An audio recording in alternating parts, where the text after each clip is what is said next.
یہ کاغذ کا چھوٹا سا ٹکڑا آپ کو مالا مال کر دے گا، پر وہ کیسے؟ کیا آپ ساری زندگی غربت، تنگ دستی، مفلسی میں زندگی گزاریں گے؟ لیکن نہ، مجھ سے سونا بنانے کا آپ آج پورا نسخہ اور فارمولہ لے لیں۔ روحانی دنیا کے سونے بنانے کا ایک ایسا کشتہ اور ایک ایسا راز جو اب تک دلوں میں، سینوں میں رہا، آج میں اس کو افشاں کر رہا ہوں۔ اپنے گھر میں سونے کا دریا آپ بھی نکالیں، دیر کیسی؟ چند دنوں میں مالا مال ہونے کا راز۔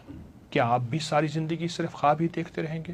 کیا آپ بھی ساری زندگی غربت، تنگ دستی میں گزاریں گے؟ کیا آپ اپنی نسلوں کو منگتا اور بھکاری چھوڑ کر جانا چاہتے ہیں؟ ہرگز نہیں۔ اس کا راستہ ہے، اس کی منزل ہے۔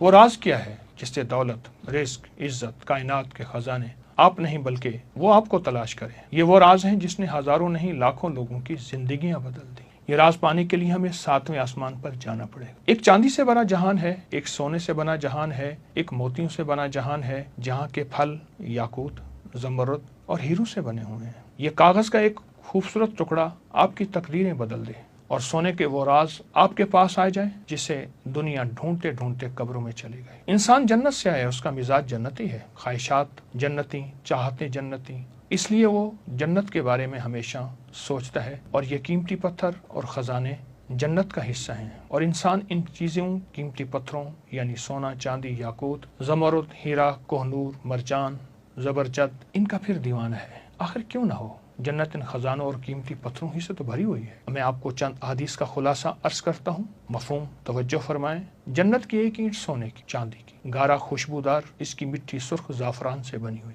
اور جنت میں پڑی کنکریاں موتی اور یاقوت ہوں گے۔ جنت میں اڑنے والا ایک گھوڑا جو سرخ یاقوت سے بنا ہوا ہوگا۔ جنت میں نہر کوثر کے کنارے یاقوت اور موتیوں سے بنے ہیں، اور جنت میں یاقوت سے بنی حوریں ہوں گے۔ جنت کے محل سبز رنگ کے زمرد اور موتیوں سے بنے ہوئے ہیں، اور جنت الفردوس کی چھت اللہ کا عرش ہے جو یاقوت سے بنا ہوا ہے۔ جنت سے 2 یاقوت ہماری دنیا میں بھیجے گئے، لیکن اللہ نے ان کی خوبصورتی کو کم کر دیا، ورنہ تو ان کی روشنی سے مشرق و مغرب دونوں روشن ہو جاتے۔ وہ دونوں یاقوت، قیمتی پتھر، ایک حجر اسود اور ایک مقام ابراہیم ہے۔ انسان جنت کا باسی ہے، اس لیے ہمیشہ ان چیزوں کی تلاش میں رہتا ہے۔ آپ تاریخ اٹھا کے دیکھیں، ان قیمتی پتھروں کے پیچھے کتنی جنگیں ہوئیں، قتل و غارت ہوئی، شہر برباد ہوئے، ملک برباد ہوئے، بچے یتیم ہوئے، عورتیں بیوہ ہوئیں، کھوپڑیوں کے مینار بنے ان خزانوں اور قیمتی پتھروں کے لیے۔ قیامت میں ایک ایسی جنگ کی پیشن گوئی میرے آقا نے فرمائی جس کا مفہوم ہے کہ قیامت کے قریب دریائے فرات سے ایک سونے کا پہاڑ نکلے گا۔ دنیا کی قومیں لڑیں گی، ہر 1000 میں 999 مارے جائیں گے، ایک بچے گا۔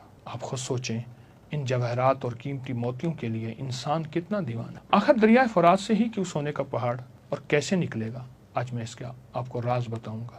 اگر آپ یہ بھی چاہتے ہیں کہ ان قیمتی جواہرات کے مالک بنیں بغیر کسی جنگ، قتل و غارت کے، گھر بیٹھے ان قیمتی پتھروں کے مالک بن جائیں، آپ کی نسلوں میں زمرد، یاقوت، ہیرے، جواہرات موجود ہوں، اور آپ کے بچے اس کے تاج پہنیں اور کھیلیں، آئیں وہ راز بتا دوں، وہ دروازہ ہم مل جل کے کھول لیں جس سے گھر بیٹھے آپ مالا مال ہو جائیں، وہ قیمتی جواہرات آپ کے گھر آ جائیں۔ تو ایک روایت سناتا ہوں۔ مفہوم ہے، میرے آقا جب معراج پہ تشریف لے گئے تو چھٹے آسمان پر بیری کا ایک عظیم و شان درخت دیکھا جس کی جڑیں، چھٹے اور شاخیں 7ویں آسمان پر تھیں۔